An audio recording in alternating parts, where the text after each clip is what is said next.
Good morning, it's the Sketchpunky here and welcome back to a new video. So, Ford, they dropped the bomb yesterday and they introduced the Mustang Mach-E, which is a fully electric car. I'm sure nobody missed that. First of all, let me say that I'm extremely excited that they did this, and I'm going to talk more about that throughout this video. But there's also two major problems that I see with this car, and those are the issues that I want to focus on in this video. So let's jump right in and let's see what this is all about. Alright, so there are 2 points that I want to touch on in this video. The first point is, it is the design. This is supposed to compete with the Tesla Model Y, so the format is similar to a Tesla Model Y. But I think if you are going to call this a Mustang, you have to make sure it's a very risky move, because you have to make sure that it fits a few categories, or it checks a few boxes. And I think when I first saw this, when I look at this like this, and when I saw it roll out on the stage yesterday, I think it looks too weak, and it doesn't look like it has any confidence in it, and it looks there are too many irregular shapes going on here. Let me show you what I mean, so you don't think that I'm just talking nonsense here. The problem that I have with this is that it's not sharp enough. If you look at current Mustangs, and previous Mustangs for that matter, they all have a very confident design, and this to me is almost like I'm really sad to say it, but this is like the definition of a not confident design. And the reason I'm saying that is because there are so many small things like this that annoys me and that I don't understand. We have all these curvatures that are very irregular, and it doesn't have any definition at all. So first of all, this one right here. And then there is no sharpness in the design. Everything has a radius to it, and I don't understand why, because the current Mustang doesn't have that.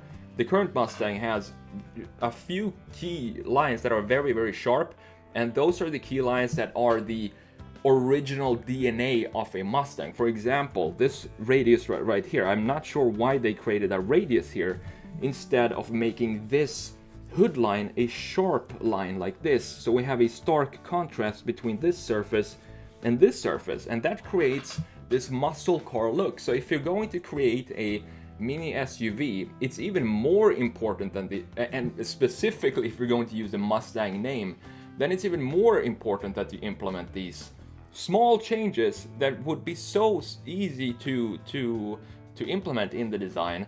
It's even more important that you use those, because you're already so far away from the original concept of what a Mustang is, a two-seater sports car, coupe or convertible, and this is a mini SUV.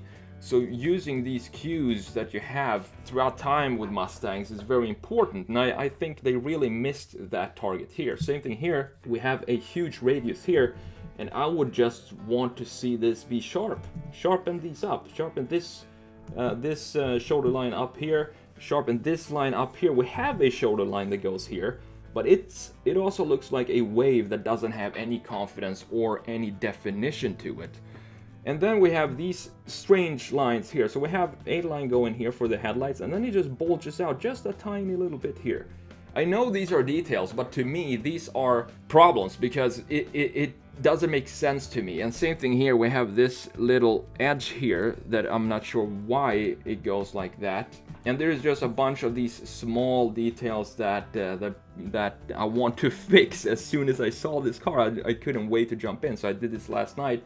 I saw the presentation, and I went online. I went to Ford's website, and I looked at the simulator there, and just looked at the car from every single angle and tried to figure out what it is that is wrong with it, why I think it looks weak.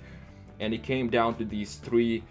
Basically, what a simple solution would be is to just implement these three lines to this car.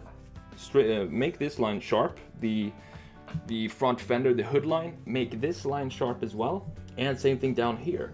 They could even implement this little hockey stick like they had for previous Mustangs, not the latest one, which I think they should have put in there as well. I did a redesign on that a long time ago. You can go back and check that out if you want to. But at least if you don't want to have the hockey stick here, you might want to sharpen this up too. Just have some definition to it, like that. Just make it sharp. and make some contrast in this. Now it looks like it could be a Mustang, but it's been sitting out in the sun for too long, so part of the definition and sharpness, it's just started to melt, and the confidence of the design is just not there anymore. So what we're going to do in this video, we're going to make these changes and see what it's going to look like if we just adjust some tiny lines to this design and hopefully get some more Mustang-ness in this design. You can call it a Mustang, but then make sure that it has some key Mustang features in it. So let's jump into the redesign and let's see how this is going to turn out. Alright, so here we go. We're in Photoshop and we're going to make some tiny changes to this Mustang Mach-E here to see what it will look like if we sharpen everything up. First of all, I want to say that I'm really excited that Ford came out with a fully electric car, and I think the reason for it, well, first of all, let's talk about the technology. The technology is, we're gonna just touch on it because that's not really what this channel is about, but it has a 300-mile range.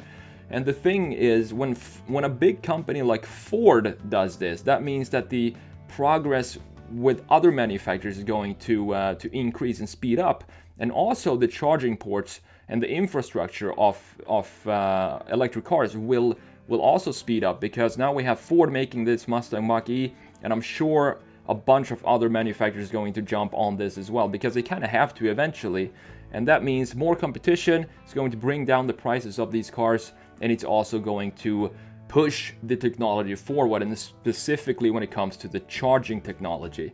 So I think I heard that this, you can get a 45-mile range charge in 10 minutes, which is pretty good because that's usually more than your average daily commute. So I'm not bashing on this car in any way. I just wish that the design was more confident. I don't think it's futuristic enough to be an electric car, first of all.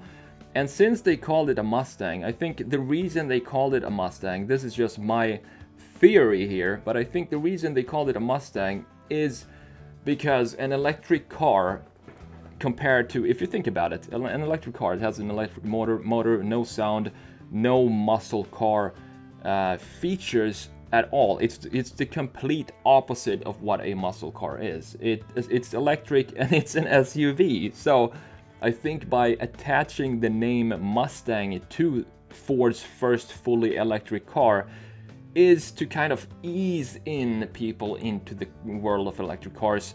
It's a risky move because they call it a Mustang. But with great risk comes great reward, or in some cases great failure. But I think this Mustang Mach-E will be a success once people are over the fact that they called it a Mustang. But that's what we're gonna work on in this video. I want it to be a Mustang. I don't want to change the name, but instead I want to change the design to fit the name better. And we do that by just sharpening up and some key lines and give this design some confidence. Because if you think about it, when you first experience a car, what is the first sense that you will be using, and what is the first impression?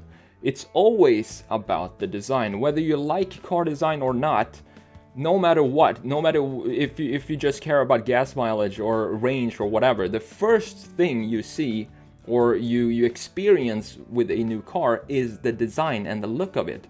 Because in order to get into the car, you first need to see the car. So the design is very important, and especially when it's a brand new segment like this one right here. And that's why I think it's so important to get this right from the start. So what I'm doing here is just creating some more continuity in the lines, and also using the traditional Mustang DNA, as I talked about in the brief. You have the front fender, the sharp front fender, and the sharp rear fender as well. I know there are probably some reason for all this softness in this design. Maybe it comes to range or whatever, but to me, if I was the boss of Ford design, I would say cut down the range by 10 miles and use more Mustang features in the design, even if that is going to cut the range by 10 miles or so. Because it's such an important model and the range will continue to improve over time. I'm sure they will upgrade this model itself with new batteries within its own lifetime, but the problem is it's still going to be stuck with its original design, if that makes sense. And also, I think this car begs for new wheels. Same thing there. I'm always going to choose nice looking wheels because the wheels are like 50% of the looks and stance and proportions of a car. The rest of the car can be a masterpiece, but if you put the wrong wheels on there, it's going to ruin the whole thing. So I just took the GT wheels. I think they suit this car, and it will also give some more resemblance to the Mustang itself. Same thing here, it might cut down 5-10 miles of range, but I really don't care. It needs better wheels, and that's just one of these small details that we did in this redesign as well. I wouldn't even call it a redesign, it's just a touch-up. So we're just touching up some small changes of this car. So there we have it, guys. It was just some tiny changes, and I think it made a big difference. I really want to hear what you have to say about the new Ford Mustang Mach-E. Do you like it? Do you not like it? Do you think they should have stuck with a different name maybe? Or do you think that they needed to change the design to be more aggressive and more in line with the previous Mustangs? Let me know in the comments below. And also, if you want me to go over the rear of this car, I think I'm gonna do it anyway because I've looked at it and I think I need to make some changes there as well. For my own sake and to keep myself calm, I need to make some tiny changes to the rear as well. Anyway, thank you for spending a few minutes with me today. I'm the Sketch Monkey. I hope to see you in the next one. Take care.